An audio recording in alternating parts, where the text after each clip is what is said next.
입술이 주를 높이면 해 호흡이 주를 섬기니 무엇이 나를 두렵게 하리. 주 잠잠히 나를 비추며 주 가득히 나를 채우니 무엇도 나를 흔들지 못하리. 오늘 시간 우리에게 주 사랑이 내게 들어와 모든 두려움 사라지게 해. 영원히 주 찬양 찬양 내 영혼 춤추리. 주 사랑이 내게 들어와 모든 어둠 사라지게 해. 영원하신 그의 사랑 안에 나 거하리. 할렐루야.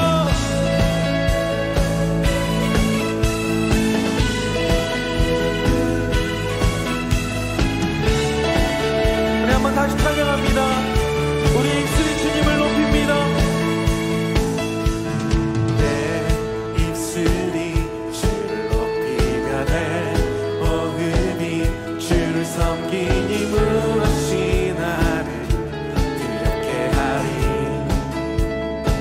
주께서 주 잠잠히 나를 비추며 주 가득히 나를 채우니 무엇도 나를 흔들지 못하리.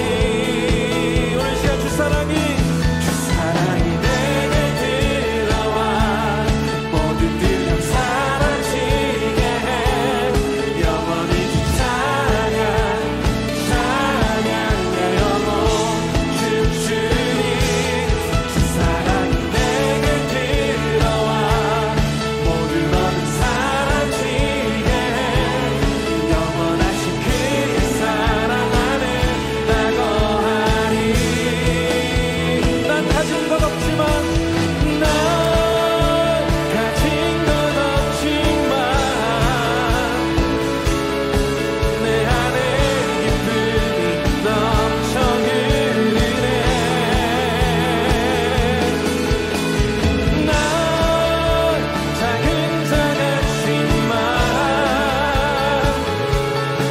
내 안에 빛이 눈만 따는 비추리.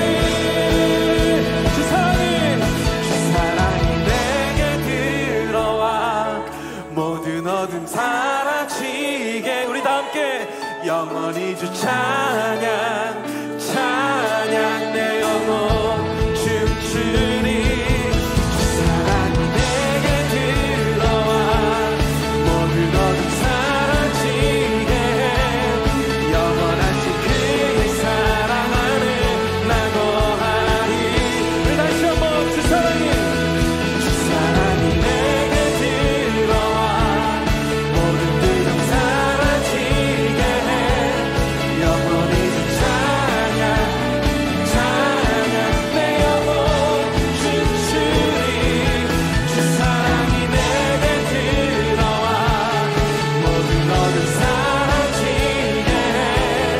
영원하신 그의 사랑 안에 나 거하리.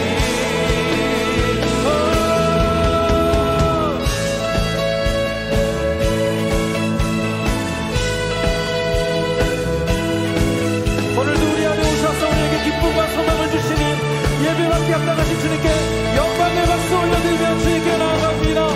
주님 우리 예배를 받아주시옵소서. 감사합니다. 주님 찬양합니다. 지난 본문을 가지고 두 번에 걸쳐서 소위 헌금 설교를 했습니다. 그리고 바울이 이야기한 것으로 본인이 헌금을 받아서 부해지고 여유가 있고 고마운 것, 그건 당연하지만 실은 헌금하는 사람들에게 이것이 너희에게 유익이다 라고 하면서 마치 연금과 같은 헌금에 대한 이야기를 하고 또 그 헌금이 향기가 나고 있다, 향기 나는 헌금이라는 것을 이야기를 했습니다. 그리고 나서 오늘 본문의 시작이 그 헌금에 대한 이야기를 한 결론이라고 할 수 있는데, 그 결론이 뭐냐? 하나님 곧 우리 아버지께 세세 무궁토록 영광을 돌릴지어다. 아멘. 우리가 영광을 돌린다, 하나님께 영광을 돌린다 할 때 우리가 흔히들 그렇잖아요. 우리에게 좋은 일이 생겼을 때 하나님께 영광, 우리 아들이 좋은 대학 갔을 때 하나님께 영광, 비즈니스가 아주 잘 돼서 크게 일어설 때 하나님께 영광, 뭐 승진했을 때 영광, 뭐 이런 식의 표현을 우리가 잘 하잖아요. 그러니까 어쩌면 헌금을 받는 입장에서는 필요가 채워졌으니까 하나님께 영광 이렇게 할 수 있는데, 헌금하는 입장에서 우리 성도님들 헌금하면서 하나님께 영광하면서 헌금을 해보신 적이 있나요? 그런 이렇게 의식을 가진 적이 있나요? 대개 보면 이번에 내가 한번 좋은 일 한번 하자, 그런 일이 있다는데 내가 이번에 개척하자, 이런 마음은 우리가 가질 수는 있는데, 내가 드리면서 하나님께 영광, 내가 드릴 수 있어서 영광, 이런 거는 별로 생각하지 않는데, 오늘 바울이 그 헌금에 대한 이야기를 2번씩이나 하고 하면서 결론이 뭐냐면 하나님께 영광, 받는 자도 하나님께 영광인 것, 그건 당연할 뿐만 아니라 드리는 자도 하나님께 영광. 그러니까 받는 자나 드리는 자나 하나님께 영광, 그것이 결론이라는 거예요. 우리 어쩌면 우리 성도들의 삶의 결론도 하나님께 영광이 되어야 된다는 것이죠. 빌립보서 1장에 이미 바울은 이런 얘기를 했어요. 살든지 죽든지 내 몸에서 그리스도가 존귀하게 되려 함이니, 21절 보세요. 이는 내게 사는 것이 그리스도니 죽는 것도 유익함이라. 사는 것, 죽는 것도 유익함이라. 기독교 사상의 최대의 역설이죠. 죽는 것도 유익함이라. 세상에 이런 역설이 어디 있습니까? 이 세상은 죽는 것은 절망이요, 마침표요, 끝이요, 더 이상이 없으며 절망이고 어두컴컴한 것인데, 우리 기독교는 죽는 것도 유익함이라. 죽는 것도 하나님께 영광. 성도의 죽는 것을 귀하게 보신다고 그랬어요. 죽는 것도 하나님께 영광. 사는 것도 하나님께 영광이지만 죽는 것도 하나님께 영광. 마찬가지로 받는 것도 하나님께 영광이지만 드릴 수 있는 것도 하나님께 영광이라는 거죠. 고린도전서 10장 31절, 그런즉 너희가 먹든지 마시든지 무엇을 하든지 다 하나님의 영광을 위하여 하라. 먹든지 마시든지, 이것은 우리가 늘 일상적으로 하는 일이에요. 뭘 이렇게 신중하게 하는 일이 아니란 말이에요. 배고프면 먹고 목마르면 마시는 거예요. 그런 어떻게 보면 루틴, 일상적인 일인데, 별로 생각 없이 먹고 마시는 일인데, 배고파서만 먹지 말고 목말라서만 마시지 말고, 심지어는 별 생각 없이 먹고 마시는 일도 실은 다 하나님의 영광을 위하여 하라. 내가 지금 밥을 먹는데 이게 무슨 하나님께 영광이 될까? 물을 마시는데 이게 무슨 하나님 앞에 영광이 될까 싶은 그 일도 실은 하나님 앞에 영광이 되게 하라. 이 컨셔스하게, 의식적으로 우리 성도들의 삶이 잘 될 때만 하나님 앞에 영광이요, 복 받을 때만 하나님께 영광이요, 그런 것이 아니라 죽는 것도 하나님께 영광이요, 헌금을 받을 때만 와 생겼다 하나님께 영광. 그게 아니라 내 은행 잔고에서는 분명하게 마이너스로 빠져나가는 게 헌금 아니에요. 그럼에도 불구하고 하나님께 영광, 그 영광이 돼야 된다는 것이죠. 빠져나가도 영광이라니까 아멘이 없는 이유가 뭘까요? 네? 그건 영광이 안 될 것 같아요. 마이너스인데요? 아니에요. 나가는 것도 영광, 들어오는 것도 영광. 아멘. 아멘. 먹는 거 마시는 것도 하나님께 영광이라면 당연히 하나님께 영광이 되어야죠. 제가 한번 말씀을 드린 것 같은데, 요한 사베스찬 바하라든지 아니면 조지 프레드릭 핸델이라든지 아니면 크리스토프 그라프너라든지 이런 분들은 자기의 곡 마지막에 시그니처로 Soli Deo Gloria, SDG를 썼어요. 모든 곡이 다 하나님 앞에 영광이 되어야 된다는 거죠. 자기의 모든 작품이 하나님 앞에 마지막으로 시그니처로 하나님 앞에 영광이 되어야 된다는 것이죠. 2021년 마지막 주일입니다. 2021년을 마무리하면서 우리가 마지막에 사인을 한다면 2021년도도 우리 하나님 앞에 영광 하면서 Soli Deo Gloria를 사인하고 하나님 앞에 드릴 수 있어야 한다고 믿습니다. 때로는 부끄럽고 때로는 하나님 앞에 죄송스러웠던 시간도 있지 않았을까요?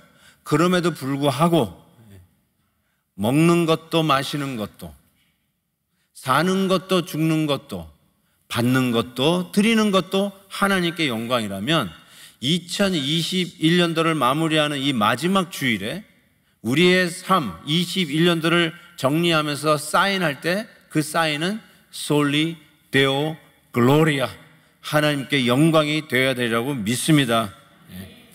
자, 이 마지막 인사를 하는데 그리고 나서 실은 빌립보서는 사도 바울이 이제 끝난 거예요. 하고 싶은 얘기 다 한 건데 편지잖아요. 그래서 서신이기 때문에 마지막에 성도들에게 인사를 하는 부분이 뒤에 부연으로 붙어 있습니다. 그러면서 인사를 마지막으로 시작하는데 이렇게 인사를 합니다. 그리스도 예수 안에 있는 성도에게 각각 문안하라.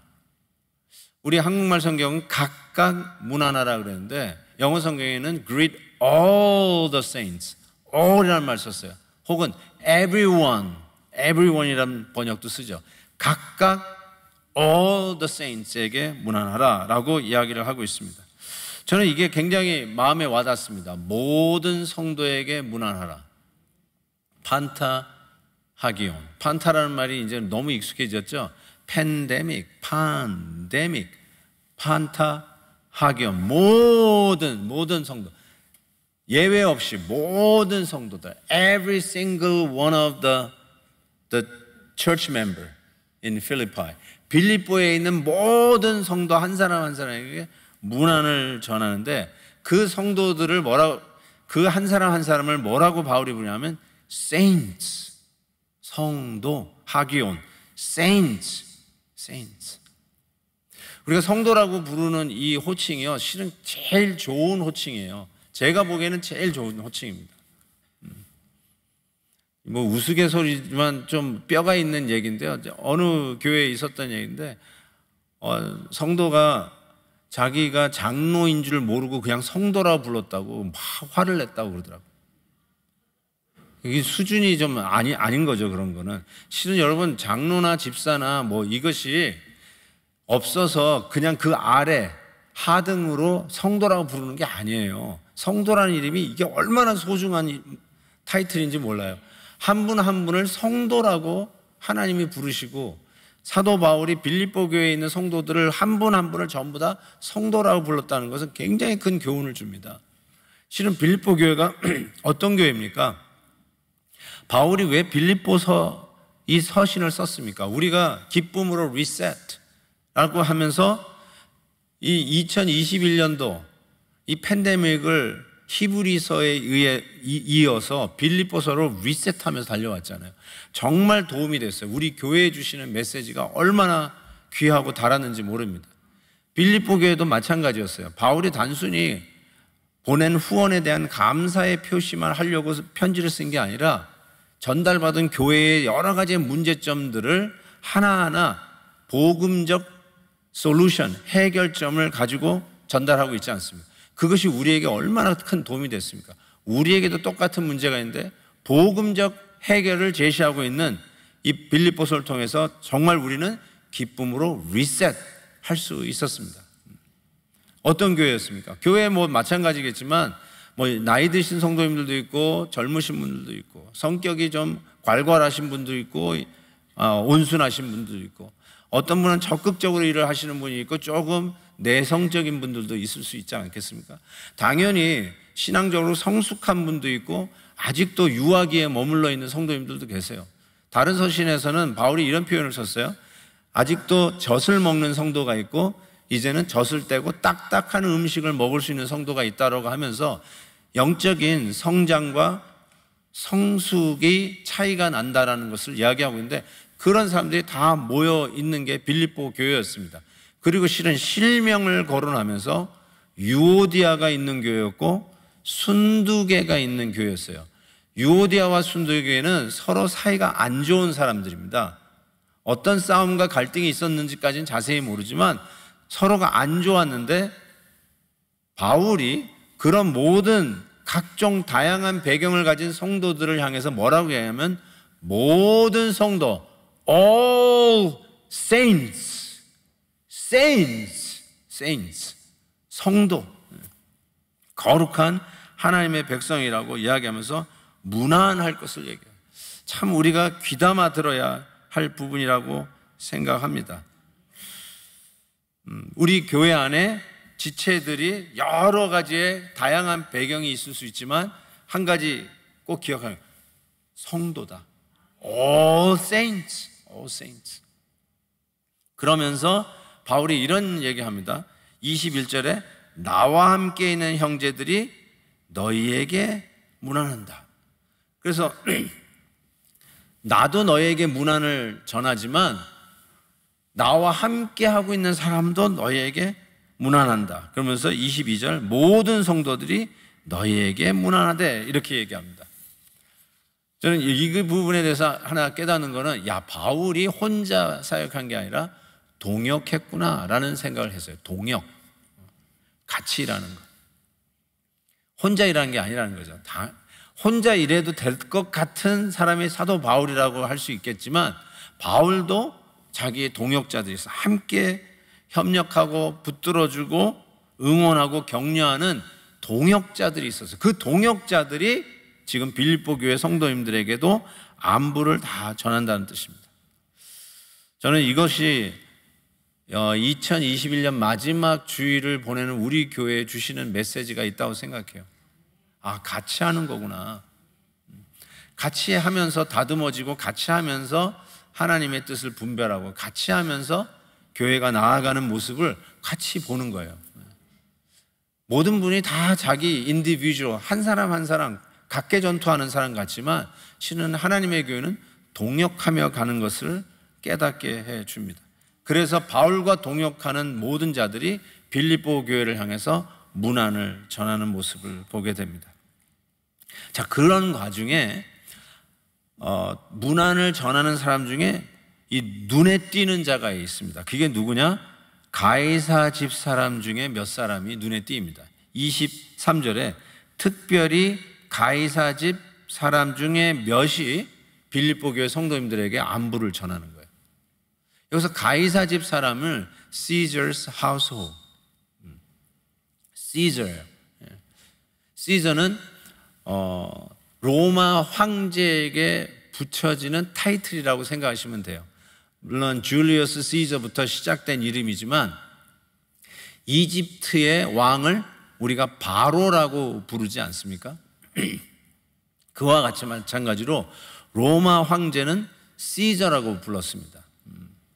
근데 이 시저라는데 가이사, 이제 우리 한국말 성경은 다 가이사로 번역이 되는데, 예를 들어서 가이사랴라고 하는 항구 도시가 있고, 빌립보 가이사랴 빌립보라고 하는 도시도 있잖아요.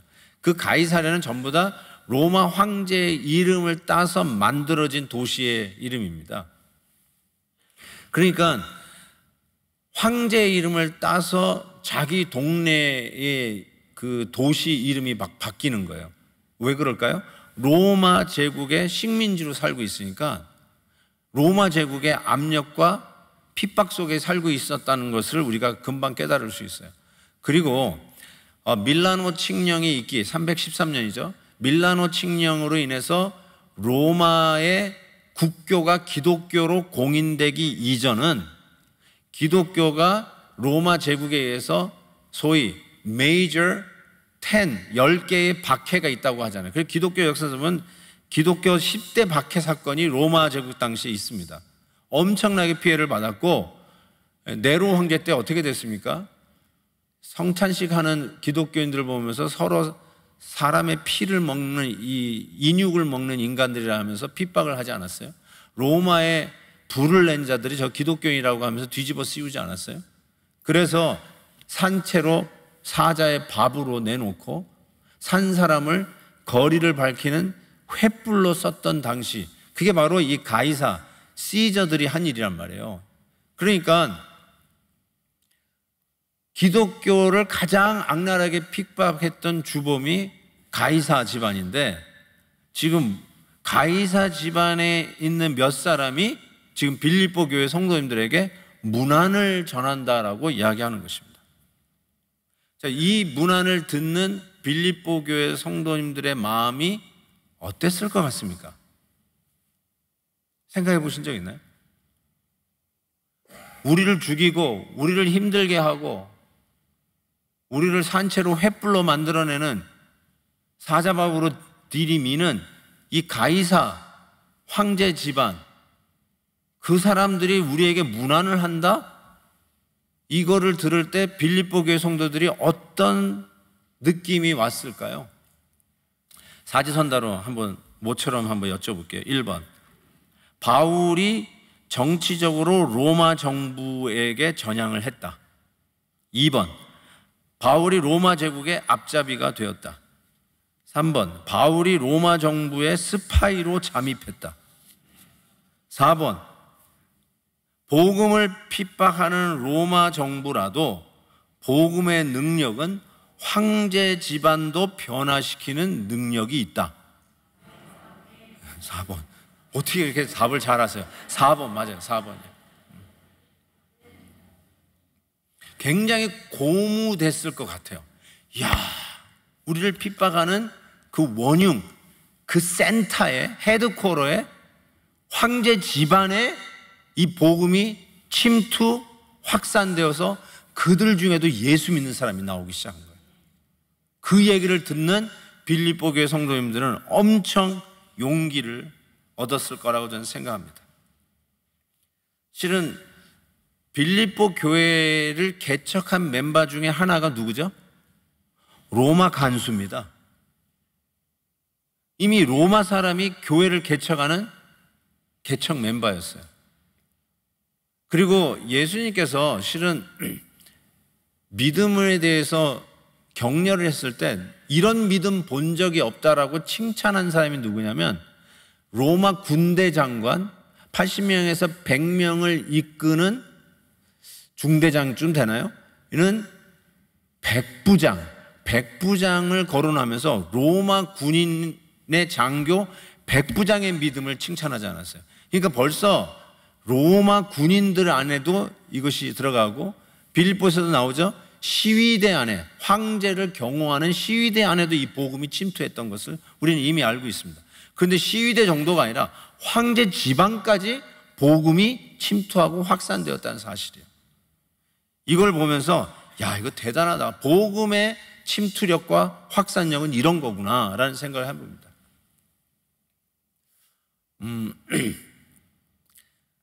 중국 문화혁명 당시 1966년에서 77년까지죠. 한 11년, 12년 동안에 이 모태통에 의해서 문화혁명이 일어났을 때 모든 선교사들을 추방했습니다.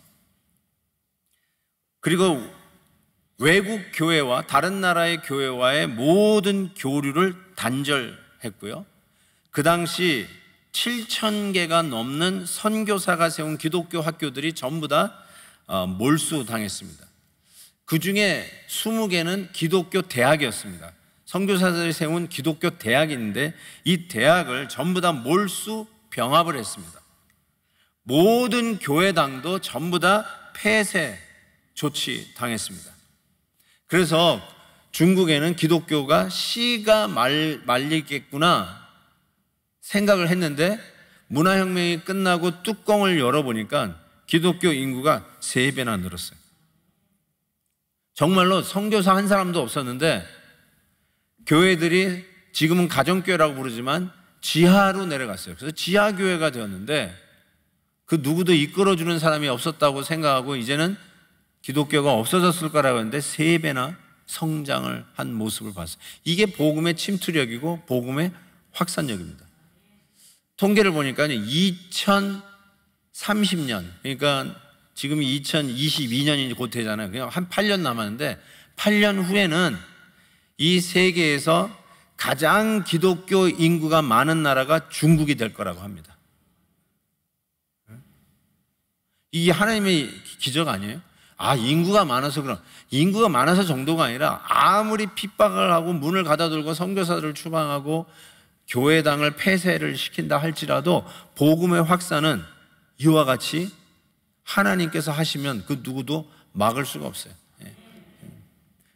그래서 이 복음이 핍박하고 기독교인들을 잡아 죽이는 황제 집안에도 뚫고 들어간다는 것이죠. 바로 그 확산력 때문에 지금 저와 여러분이 여기 있는 분 안 계세요? 몇 대째 우리는 집안 내내 불교 집안인데 내가 예수 믿게 되었어요. 가이사 집안에 예수 믿는 사람이 있는 것이 지금 여러분이 예수 믿는 거하고 똑같은 거 아니에요? 우리 집안에도 찾아온 하나님의 은혜 아니겠어요? 야, 제사를 안 드리는 것이 무슨 인간들이냐 라면서 유교 전통 속에 있었던 그 집안에 내가 예수 믿게 됐어요.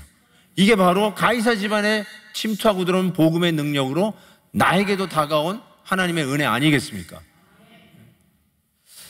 우리 집안 얘기해서 죄송한데요, 우리 장모님은 이민 오실 때 보살을 안고 왔어요. 보살을 들고 왔어요. 그런데 그 보살의 딸이 목사 사모가 됐어요.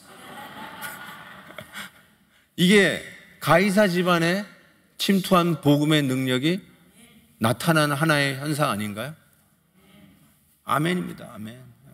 아마 여기에도 간증하려고 하면은 정말 많이 간증할 분들이 많을 거라고 생각합니다. 정말 어떻게 복음이 나한테까지 왔을까? 아무리 생각해봐도 하나님의 놀라운 역사가 아닐 수가 없습니다. 미국에 오지 않았으면 아직도 교회 문턱도 안 밟았을 내가 어떻게 굴러서 미국까지 와가지고 생전 교회 갈 생각도 안 했던 내가 전도받아서 오늘 이 자리에 앉아서 예배 드리는 분 있죠? 바로 가이사 집안에 확산되고 침투했던 복음의 능력이 바로 여러분에게 임한 현장 아닙니까? 바로 그 간증이 여러분에게 있지 않아요? 복음은 이와 같습니다. 막는다고 막혀지는 것이 복음이 아니에요.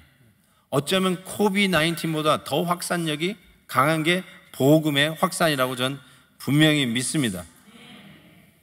그리고 나서 이렇게 마무리를 해요. 주 예수 그리스도의 은혜가 너희 심령에 있을지어다.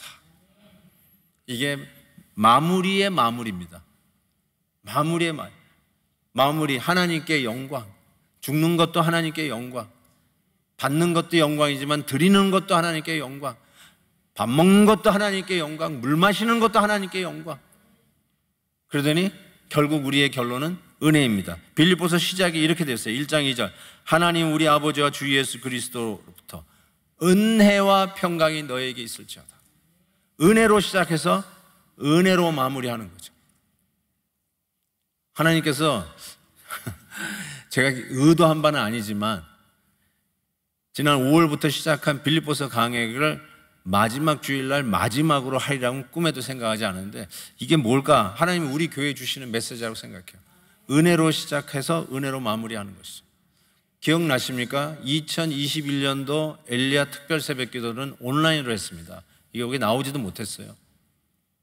줌으로 강단 초청을 해서 헌신하면서 엘리야 특별 새벽기도를 시작했는데 이 자리에 꽉 차도요 우리가 1000명을 넘어본 적이 없어요. 엘리야 특별 새벽기도. 그런데 온라인으로 하면서 정말 1500명 이상이 매일 참여하면서 하나님 앞에 엘리야 특별 새벽기도를 시작했던 은혜의 출발이었습니다. 그 은혜로 시작해서 2021년 마지막 주일 은혜로 마무리하는 이 교회가 되기를 바라는 하나님의 메시지가 분명히 있지 않습니까? 은혜로 시작해서 은혜로 끝나는 것이죠. 제가 이 말씀 생각하면서 제가 처녀 목회했던 학생 목회, 캠퍼스 미니스트리를 했던 때가 생각이 났어요. 왜냐면 그때가 제가 은혜로 목회를 시작했잖아요. 약관 30살에 담임 목회를 한다고 이 캠퍼스에 뛰어들어가지고 우리 2세들, 우리 자녀들을 놓고 같이 씨름했던 그때가 생각이 나요. 사무실에 들어왔더니 이게 앤서링 머신에, 그때는 앤서링 머신이 있잖아요, 교회 사무실에. 그랬는데 어떤 학부모님이 급하게 저를 꼭 찾는 것이었어요. 그 자기 따님 때문에 좀 의논 좀 하겠다고. 그래서 이제 연락을 해봤더니 이 딸이 너무너무나 문제라는 거예요. 그러면서 학교도 제대로 안 가고 수업도 빼먹고 늘 그냥 친구들과 어울려 다니면서 이게 술 파티에 흥청만청하는 이 딸 때문에 막 하는 얘기예요. 그래서 찾아보니까 실은 그때 제가 섬기던 교회에 출석도 하지 않는 딸이었어요. 그러니까 이제 물론 이 코리안 아메리칸이었는데 교회가 있나 보니까 유일하게 교회가 딱 하나 있거든요. 그 캠퍼스에 있는 교회가 딱 제가 섬기는 교회였으니까 목사님한테 얘기해서 좀 딸 좀 살려달라고 하는 마음에서 전화를 남겼던 거예요. 그래서 이야기를 하는데 지금도 생생하게 기억이 납니다. 맨날 그 학교 디인, 학과장으로부터 연락을 받는 이 부모님의 심정이 얼마나 힘들겠어요. 우수대학에 보내놨는데 학교에 잘 적응도 못하고 이렇게 놀기만 하는 자기 딸을 보면서 성적은 바닥이고 삶은 파탄이 나고 윤리 감각은 다 떨어져 버리고 정말 대학 보내놓고 특별히 딸을 보내놓고 이 부모의 심정이 어떨까 참 생각이 듭니다. 그러면서 이런 말을 하더라고요. 목사님 막 울면서 할 수만 있으면 내 딸이지만 버리고 싶어요 그러더라고요. 제가 그때 깜짝 놀랐어요. 충격적이어서 내 딸이지만 할 수 있으면 버리고 싶습니다. 그 얘기를 하더라고요. 그래도 나중에 잘 돼서 다시 그 딸을 데리고 교회로 찾아왔어요. 그 어머니가. 그래서 졸업할 때까지 잘 해서 우리 딸이 다시 대학도 끝낼 수 있었는데요. 내가 그래서 네 엄마가 너 버릴 뻔했다. 내가 그렇게 얘기를 해요. 여러분 그런 적 있나요? 혹시 애들 키우다가 정말 할 수만 있으면 버리고 싶다. 그래서 저도 충격이 돼가지고 그때 부모님하고 얘기하면서 이런 일도 있어요. 버리고 싶대요. 그랬더니 저희 아버님이 하시는 말이 그건 약과다. 난 너 죽이고 싶었다. 딱 그러시는 거예요.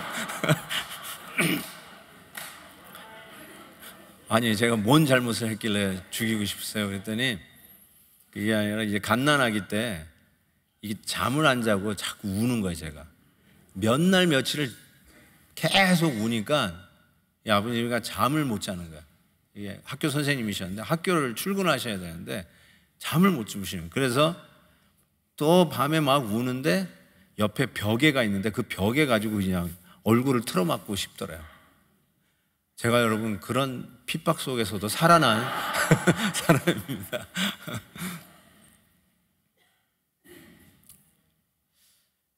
(2021년) 마지막 주일에 한 해를 뒤돌아보면서 이런 생각을 해봤어요.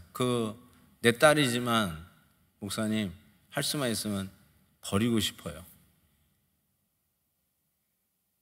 나를 괴롭히고 힘들게 하고 잠도 못 자게 하는 귀여운 내 아들이지만 밤새 우니까 그 옆에 있는 벽으로 얼굴을 덮고 싶어요. 이런 얘기를 들으면서 하나님 아버지께서 우리 2021년도를 사는 우리의 삶을 보면서 혹시 어느 부분에 어느 구석에 정말 이제 그만 버리고 싶다라고 할 만한 부분은 없었을까요? 그 생각을 하니까 그 누구도 버리지 아니하시고 오늘도 이 자리에서 예배 드리고 있는 것을 보니까 이게 하나님의 은혜가 아니고 뭐겠어요? 내가 뭐라고? 어느 누가 주님 앞에 내가 완벽한 삶을 살았노라고 목청껏 핏대 세우면서 얘기할 자가 누가 있다고? 오늘도 내가 이 자리에 있는 것은 처음부터 끝까지 하나님의 은혜인 것을 분명히 믿습니다. 정말로 하나님이 신경 하나 딱 뽑아버리면 그냥 들어 누워야 되는데, 조금 잘 되면 자기가 잘해서 잘 되는 줄 알고, 조금 건강하면 자기가 건강관리를 잘 해가지고 살아가는 줄 알고, 수많은 순간순간들, 여러분이 죽었다 깨어나도 알 수 없는 순간들에 우리 하나님이 여러분을 지키시지 않으셨을까요? 아마 교통사고 날 뻔한 수십 번의 사건을 하나님이 지켜줬는지 누가 아십니까? 여러분의 집에 담장을 넘어서 여러분의 집에 강도질을 하려고 했던 그 수많은 일들을 하나님이 막고 계셨는지 누가 아십니까? 옆에 지나가는 사람이 칼 차고 지나가다가 여러분의 가방 챙겨가고 여러분의 목걸이 챙겨가려고, 그런 사람이 여러분에게 수십 명 지나갔을지 누가 압니까? 그거 하나님이 다 막아주셨는데, 안 보여서 모르죠. 내가 잘나서 여기에 있는 줄 알죠. 내가 잘 보호하고 내가 명석하게 모든 것을 다 준비했기 때문에 내가 지금 이 자리에 있다고 착각하고 있죠. 보이지 않아서 그렇죠. 하나님이 여러분을 지켜줘서 이 자리에 있다는 걸 깨닫지 못하고 내가 잘해서 내 능력으로 왔다고 착각하는 그 순간, 하나님께서 그냥 버리고 싶다, 배운망덕, 은혜를 까먹고 살아가는, 은혜로 시작했는데 은혜로 맞아야죠. 은혜로 시작했다가 자기 자랑으로, 자기의 능력으로 끝나면 어떻게 되겠어요? 2021년 마지막 주일에 결론이 뭘까?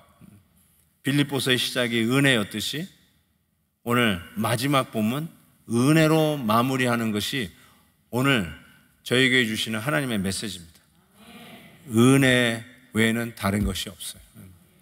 아무리 생각해도 나를 살려주신 하나님의 은혜가 아니면 그 어느 누구도 이 자리에 있을 수 없음을 고백하면서 이 찬양, 우리 베델 월십팀이 시작하면서 불렀던 모든 것이 은혜, 모든 것이 은혜, 정말 당연하게 누릴 수 있는 것이 하나도 없었다는 것이 우리들의 신앙 고백입니다. 한번 이 찬양 부르시면서 2021년 마지막 주일, 송구영신 예배 때 또 우리 자녀들과 같이 오겠지만 그래도 마지막 주일에 은혜로 시작했던 엘리야 특별 새벽 기도에 그 은혜로 시작했던 한 해가 은혜로 마무리하며 솔리데오 글로리아, 우리의 2021년 마지막 시그니처는 SDG입니다. 이 찬양 같이 부르시면서 주님 앞에 감사와 영광을 올려드립니다. 내가 누려왔던 모든 것들이, 내가 지나왔던 모든 시간이, 내가 걸어왔던 모든 순간이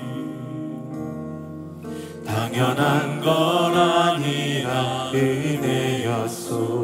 아침 해가 뜨고 저녁에로는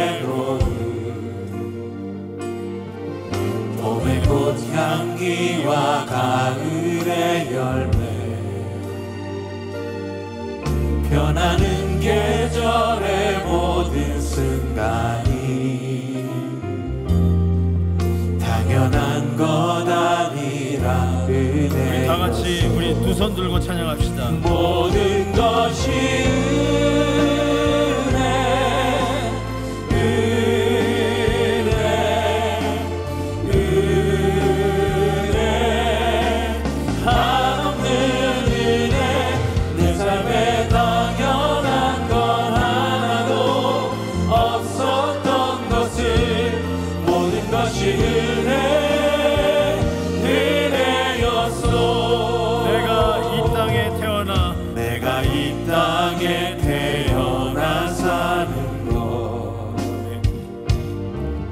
어린아이 시절과 지금까지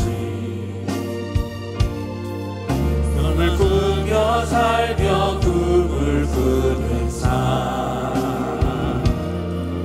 당연한 것 아니라 은혜였어. 내가 하나님의 자녀로, 내가 하나님의 자녀로 살며, 아멘. 오늘 찬양하고 찬양하고 예배하는 삶, 복음을 전할 수 있는 축복